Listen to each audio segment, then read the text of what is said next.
a very good evening to all the distinguished principals here. So very quickly, I think as principals and teachers for many years, you all would have realized that children can only learn when they pay attention, and that's pretty obvious. But just quickly, a little bit about the science of attention.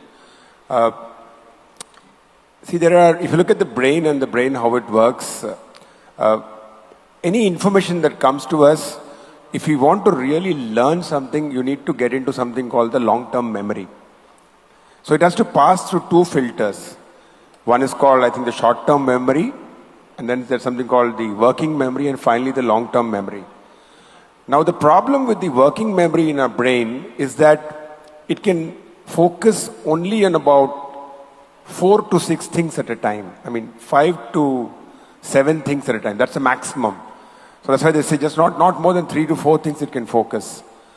But the big problem is if you convert that in, they say you convert that in computer science words, it's about 2.5 bits of information.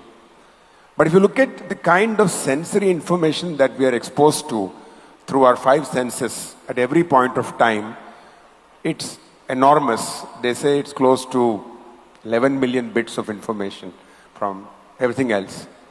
So the key role is when your working memory can just focus on 4 or 5 bits, 2.5 bits of information, how does the brain handle close to 11 million bits of information? And that is where attention comes in. Attention is the key driver of the way the brain decides to focus on only 4 to 5 bits out of the 11 million bits of information that comes to you. And that's extremely crucial because your brain can't handle more than that information. And that's a famous example of how you can focus on somebody in a cocktail party and listen to them when there are so many other people speaking. And you may have noticed that if you go to a noisy party, you can still have a conversation with someone in spite of so much of noise happening around, so much disturbance happening around. And that's because of the brain's focus or ability to attend. And only when you pay that attention, it can go into long-term memory, and that's where learning happens. So all of us as educators and people who want children to learn must understand that there's a tremendous amount of competition to gain the attention of the brain. And just to put 2 other points, the most important thing anybody will focus attention is on basic needs. Like if someone's hungry, somebody's in pain, they're not going to pay attention.